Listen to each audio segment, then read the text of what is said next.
Hey guys, welcome to another great show with Anime Breakdown. I'm your host with the most, your boy vxKingPinxv, coming at you guys with another great show. Today is going to be a season 1 review of Fate Zero. This is a new anime I just discovered after becoming a member of Crunchyroll. And must I say, hands down, it is one of my faves.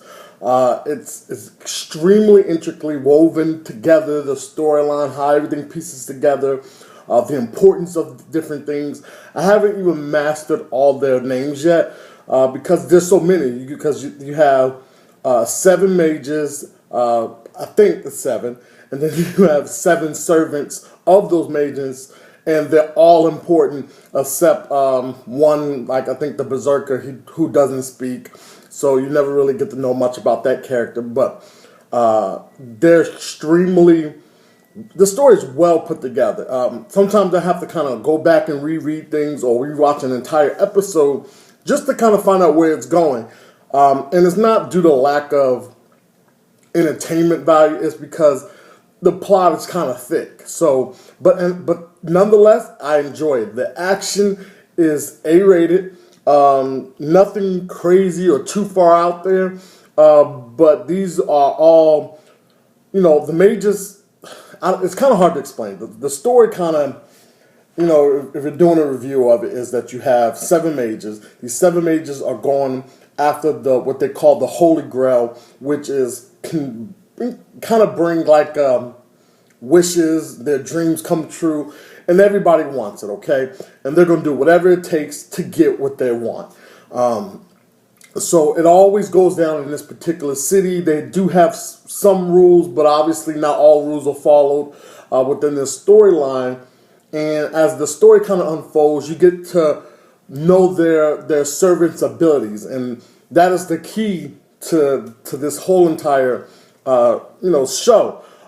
Their abilities kind of determine where it's going to go during a fight, and so everybody wants to know what the other person has, what trick the other person has up his sleeve, and they try to do certain things to kind of bring it out of them, whether that's through words, whether that's through challenges, whether that's through killing a family member, whatever the case may be, they're going to do whatever it takes.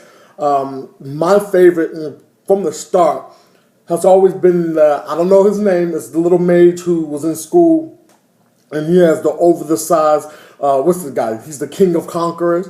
That's been my favorite from the start, just because, obviously, he's the underdog. Because, really, he's really no mage. He really has no magical talents. He's a smart kid.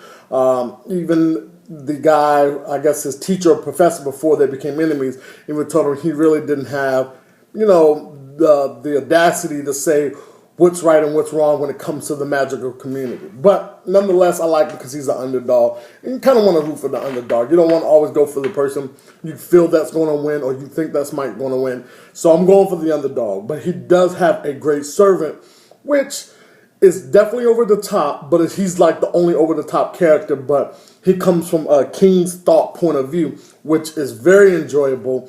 And when you see the last season or the last episode or the second to last episode, where he showed his almighty power, his phantasm or whatever, and it is completely submersive. Definitely not one to be taken lightly, because at first I just thought maybe this guy was just gonna be a little over the top, just fighting moves, but his is like a mental mindfuck, where he commands servants of his own. That is his ability, where he demands loyalty from his subjects and doesn't ask for it. I mean, he's definitely over the top character. I love the last one on episode 12 when he finally brought it out, and it was absolutely amazing.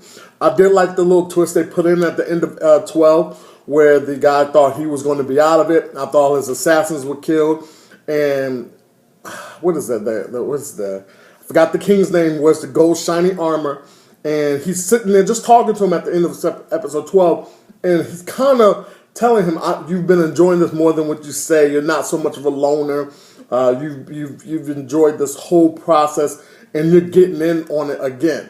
And then all of a sudden, the command spell shows back on him, and he is also selected again by the Holy Grail, which is kind of unheard of, but he thought his main role would be to protect his master, protect his master's family, just kind of do what he needs to do to get things done, and that was it. But really on the inside, he was yearning for more. This has been a really, really great show, start to finish. I would recommend it for anyone who likes this kind of thing about mages and mystical powers. It can be grimy at times. I definitely love the caster, who is kind of linked with the serial killer kid, and they are really fucked up in the head. So this is definitely, I'm giving this one 2 thumbs up. I have enjoyed it from start to finish.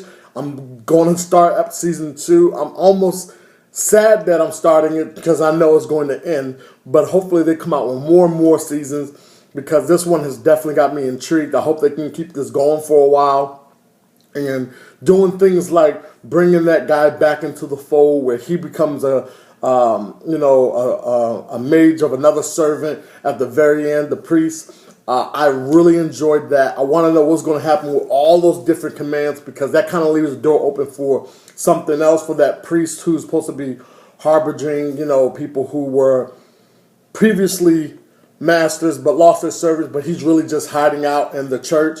But the older priest has all those different commands that once somebody kills a caster, they're supposed to give out a few, which obviously I don't think they're going to do. But anyways, do you guys, do your thing below. If you guys really enjoyed this series, if you've never watched the series, it's a definite watch. And since the season's on Crunchyroll, you shouldn't have to pay for it, because anytime it's old or whatever, it's free. Obviously, you're just going to have the commercials. But it's definitely worth the watch. The storyline is very involved. It's great fighting, great abilities and powers. They're completely different and opposites from each other, and that makes it all the worthwhile. So as always, do your thing below, rate, comment, subscribe, and peace.